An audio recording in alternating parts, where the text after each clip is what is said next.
అదే RTV app వార్తల్ని క్షణాల్లో చదివే అవకాశం ఉంటుంది. ఒక న్యూస్ పేపర్, ఒక టెలివిజన్ ఛానల్ మీ చేతుల్లో ఎప్పుడూ ఉంటాయి. ఈరోజు చాలా దారుణంగా మున్సిపల్ కార్మికులు 20 ఏళ్ళ నుంచి 30 ఏళ్ళ నుంచి పనిచేస్తూ ఉంటే ఈరోజు 60 ఏళ్ళు పూర్తయినాయని ఇంటికి పంపించడం చాలా బాధాకరం.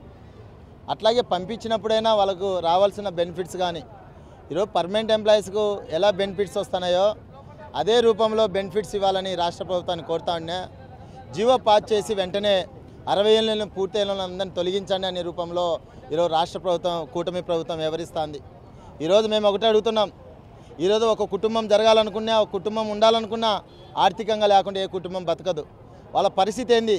వాళ్ళు 5 లక్షలు 10 లక్షలు అప్పులు తెచ్చుకునే ఉద్యోగం ఉంటుందని ఈరోజు అది కానీ లేకుండా ఈరోజు అప్పుల పాలు చేసి ఈరోజు ఊరక పంపిస్తే వాళ్ళ అప్పులలో దాడి చేయరా వాళ్ళ మీద?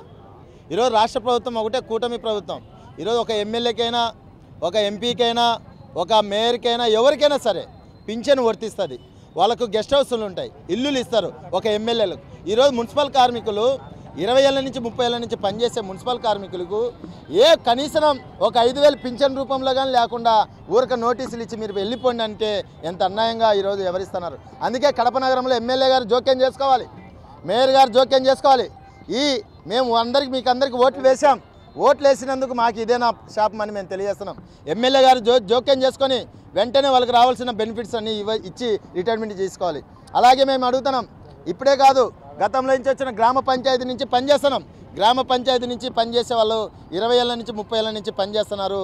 వాళ్ళ బతుకుతీరి కోసం వాళ్ళ కుటుంబంలో ఉద్యోగం అన్నా ఇవ్వండి, లేకుంటే వాళ్ళకు 5 లక్షలు 10 లక్షల రూపాయలు పింఛన బెనిఫిట్స్ అన్నా వాళ్ళకి ఆర్థికంగా బతకాలనుకుంటే ఇవ్వాలని మేము కోరుతున్నాం.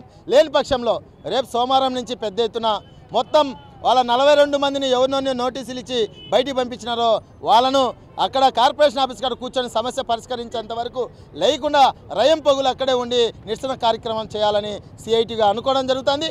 లేని పక్షంలో అవసరమైతే ప్రతినిధులు ఎవరెవరు ఈరోజు వైసీపీ కానీ, జనసేన కానీ, ఈరోజు బీజేపీ కానీ, కాంగ్రెస్ పార్టీ కానీ వీళ్ళందరూ ప్రెస్ మీట్ పెట్టి వీళ్ళని ఇది తప్పు, వాళ్ళకి 62 వయసు పెంచాలి, వీళ్ళకు లేకుంటే బెనిఫిట్స్ అన్ని ఇవ్వాలని ప్రెస్ మీట్ పెట్టాలని మేము సిఐటిగా తెలియజేస్తున్నాం. లేని పక్షంలో పెద్ద ఎత్తున ఆందోళన పోతాం. అవసరమైతే కడప నగరంలో వాటర్ కానీ, అట్లాగే లైటింగ్ కానీ, చెత్త కానీ మొత్తం ఆఫ్ చేస్తాం. దీనికి బాధ్యత రాష్ట్ర ప్రభుత్వమే, మున్సిపల్ కార్మికులు కాదని మీకు అందరికీ తెలియజేస్తున్నాం. మరిన్ని వీడియోస్ కోసం ఛానల్ ని సబ్స్క్రైబ్ చేయండి. లేటెస్ట్ అప్డేట్స్ కోసం వాట్సాప్ ఛానల్ ని ఫాలో చేయండి. అండ్ లింక్ డిస్క్రిప్షన్ లో ఉంది.